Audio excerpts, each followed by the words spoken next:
ભગવાન તો મનુષ્ય ચરિત્ર પોતે કરતા હતા, એટલે આલોકની અંદર જ્યારે ભગવાન આવે ત્યારે આપણા જેવા જ બને.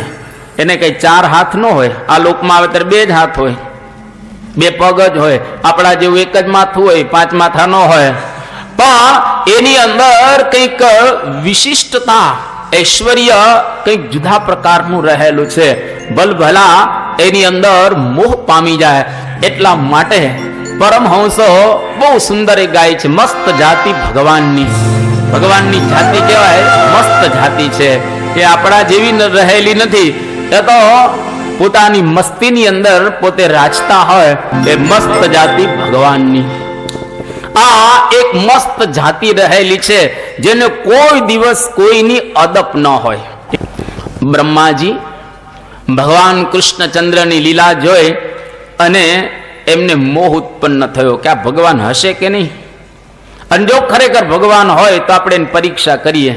એટલે બ્રહ્માજી સત્યલોકમાંથી નીચે આવ્યા અને ભગવાનની સાથે જે વાછડા હતા, વાછડાને સત્યલોકમાં લઈ ગયા અને પછી પાછા આવ્યા.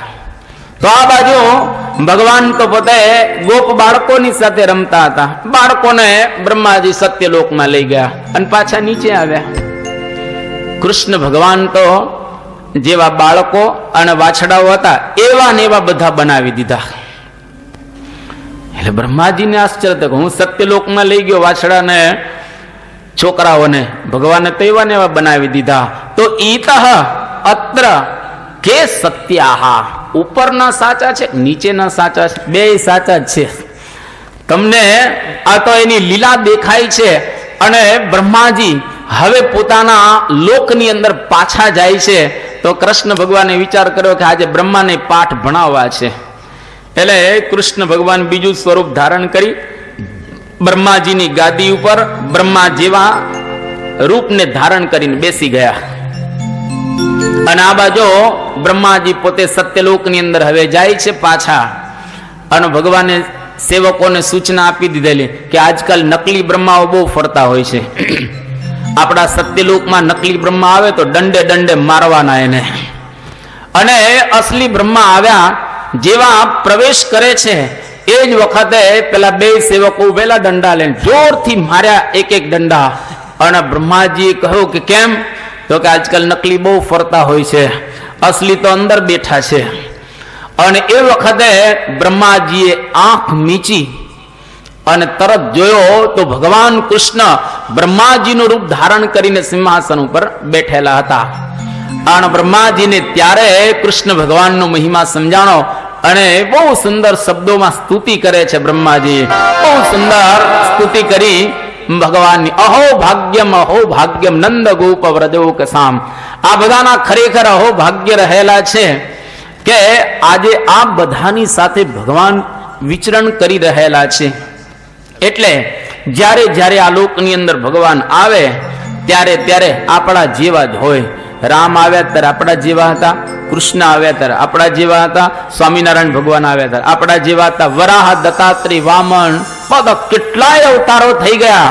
અને હજુ એક અવતાર થવાનો છે, આ દેશમાં થવાનો છે, તમારી બાજુ થવાનો છે. અહીંયા આગળ ગામ શોધવાનું છે. ભાગવતમાં એવું લખેલું છે કે શંભલ નામનું ગ્રામ હશે. હવે ખબર નથી શંભલ ક્યાં ગ્રામ હોય. શંભલ ગ્રામ મુખ્યસ્ય વિષ્ણુ યશ નામના બ્રાહ્મણને ઘરે કલ્કીર નામના જગતપતિ, એટલે કે કલ્કી અવતાર ધારણ કરી અને ભગવાન પધારશે. સાઉથ ઇન્ડિયામાં જ તો કલ્કી અવતાર જ્યારે થશે એ આપણા જેવા જ હશે. એમાં કોઈ ફેરફાર નહીં હોય.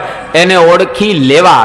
જો ઓળખાય તો સાચા અર્થની અંદર આપણે ભક્ત બની શકીએ, બાકી આપણે ભક્ત ન બની શકીએ. એટલા માટે અહીંયા આગળ સતી રામચંદ્ર ભગવાનને ઓળખતા નથી અને રામચંદ્ર ભગવાનને વિશે એને સંશય થાય છે. તો ભલભલાને સંશય ભગવાનમાં થાય એવો છે. તમે જો રામાયણ વાંચી હોય, આમ તો તમે વાંચી જ હોય, ન વાંચી સિરિયલ તો જોયેલી જ હશે ને, બધાએ સિરિયલ તો જોયેલી જ હોય.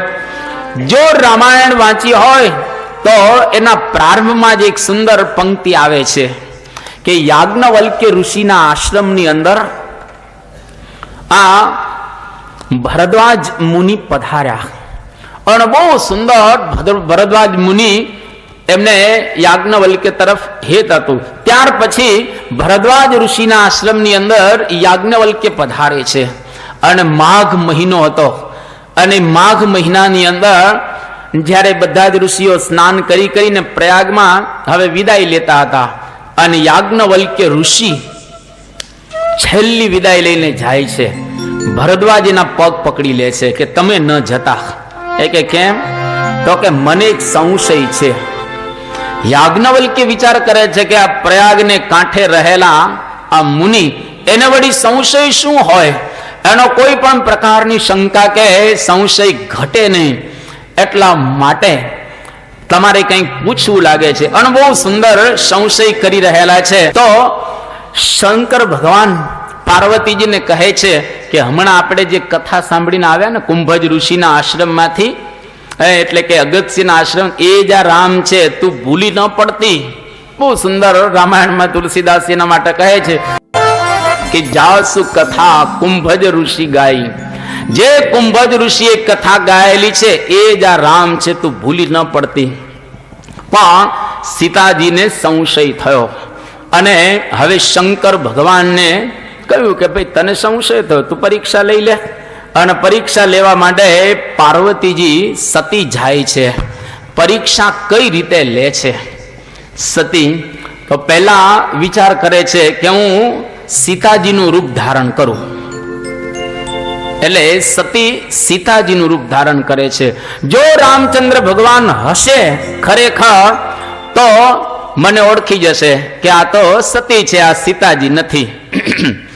અને જો એ ભગવાન નહીં હોય તો મેં સીતાનું રૂપ ધારણ કર્યું છે, મારી અંદર પોતે આસક્ત થઈ જશે, મારી અંદર એ પોતે આસક્ત થઈ જશે.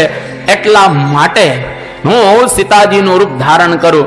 એમ કરી અને સીતાજીનું રૂપ ધારણ કરે છે. એક જગ્યાએ બેસી ગયા.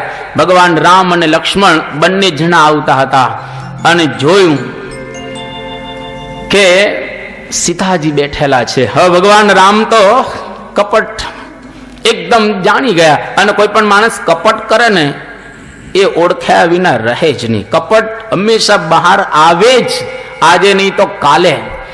કપટ કરે એનું ચપટ થાય જ. તો સીતાજીનું રૂપ ધારણ કરી અને સતી બેઠેલા હતા. એક ગામમાં એક ભાઈને એવી ઈચ્છા થઈ ગઈ કે આપણે પૈસાદાર થવું છે. હવે પૈસાદાર થવું હોય તાત્કાલિક તો એના માટે નોટ જ છાપવી પડે, એ સિવાય તો બીજો કોઈ ઉપાય નથી. એટલે આને શું કર્યું? હવે ગામમાં કોઈ નોટ છાપે તો ગવર્મેન્ટને જો ખબર પડે તો તમને તરત જ જેલ ભેગા કરી દે. તો આને શું કર્યું? પોતાનો જે વંડો હતો એ વંડાની અંદર એમણે નોટ છાપવાનું મશીન તૈયાર કર્યું અને એની અંદર એ નોટ છાપે. એક કબાટ આખો ભરી દીધો નોટનો. પણ એક ભૂલ રહી ગઈ નોટમાં. આમ અબ્દુલ બહાર મળે ને એવી જ નોટ હતી, પણ એક ભૂલ એની અંદર રહી ગઈ. શું ભૂલ રહી ગઈ? તો કે ભૂલથી 15ની નોટ છપાઈ ગઈ. અમુક હોય ને 10ની નોટ હોય, 20ની હોય, 50ની હોય, 100ની હોય, 500, 1000 જે કઈ, પણ આના ભૂલથી 15ની નોટ છપાઈ ગઈ. હવે માર્કેટમાં કોઈ લે નહીં, બજારમાં કોણ લે 15ની નોટ? હવે આને વિચારે કરો કે મારું કરવું શું? એટલે આને કહ્યું કે શહેરમાં તો બધા બુદ્ધિશાળી હોશિયાર હોય, ગામડામાં જઈએ આપણે. અને ગામડામાં એક દાદાને ત્યાં દુકાને ગયા અને ધીરે રહીને કહ્યું કે છૂટા આપો. એટલે ટ્રાય તો કરીએ છૂટા કે છૂટા આપો. એટલે પેલા એ કહ્યું કે 1 રૂપિયો ઓછો આપીશ. 15 છે ને, 1 રૂપિયો ઓછો આપીશ, 14 આપીશ. ત્યારે આ કે કઈ વાંધો નહીં, 14 આપજો ને. અને પેલા દાદાએ 2 7-7ની નોટ આપી. એટલે આ બોલ્યો કે આ 7ની નોટ ક્યારે બહાર પડી? કે જે દિવસે 15ની પડી ને એ દિવસે 7ની પડી છે. એને ભૂલ થઈ ગયેલી. બેનું કપટ છે એ બહાર આવી ગયો. એટલા માટે નિષ્કુળાનંદ સ્વામી બહુ એના કાવ્યની અંદર એક સરસ વાત લખે છે, કપટ હંમેશા બહાર આવ્યા વિના રહે જ નહીં. આજે સતી સીતાજીનું રૂપ ધારણ કરી અને ત્યાં આગળ બેસી ગયા અને બહુ સુંદર અહીંયા આગળ એનું વર્ણન કરે છે કે રામચંદ્ર ભગવાન ઓળખી ગયા. હવે એવું ન બોલાય કે સીતાજી, કારણ કે ઓરિજિનલ તો સતી છે, પાર્વતી છે, અને પાર્વતીએ ન બોલાય કારણ કે રૂપ ધારણ કર્યું છે સીતાજીનું. એટલે હવે કરવું શું? તો બહુ સુંદર ચોપાઈની અંદર કહે છે. તો અહીં આગળ આ ભગવાન રામચંદ્ર ઓળખી તો ગયા કે આ સીતાજી નથી, આ તો સતી રહેલા છે. અને એવા સંજોગોની અંદર ભગવાન રામ દૂરથી પ્રણામ કરે છે. અને પ્રણામ કર્યા, પ્રણામની સાથે બહુ સુંદર વિવેકથી શબ્દો વાપરે છે. વિવેકથી શબ્દ વાપરી રહેલા છે કે શંકર ભગવાન ક્યાં ગયા? સતી, શંકર ભગવાન ક્યાં ગયા? હવે નથી સીતા બોલતા, નથી સતી બોલતા, પણ શંકર ભગવાન ક્યાં ગયા? તમે એકલા કેમ આવ્યા? એટલે સતી ઓળખી ગયા કે ખરેખર રામચંદ્ર ભગવાન મને ઓળખી ગયેલા છે. અને એકદમ પસ્તાવો થવા લાગ્યો પાર્વતીજીને. અને પાર્વતી હવે પાછા આવ્યા. જેવા પાછા આવ્યા એવા સંજોગોની અંદર શિવજી પૂછે છે સતીને કે શું પરીક્ષા લીધી તમે? અને એ વખતે પાર્વતીજી, સતી ખોટું બોલે છે. જો આ ગ્રહસ્થ આશ્રમની તકલીફ આ છે. કદાચ કોઈક વખત પત્ની ભૂલ કરે તો કહી દેવાય કે ભાઈ મારાથી ભૂલ થઈ ગયેલી. કોઈક વખત પતિ ભૂલ કરે તો કહી દેવાય કે મારાથી ભૂલ થઈ ગઈ છે. પણ ભૂલ કર્યા પછી જો કોઈ ખોટું બોલે તો એ બરાબર ન કહેવાય. એટલા માટે ખોટું ક્યારેય બોલવું નહીં, હંમેશને માટે સાચું બોલવું.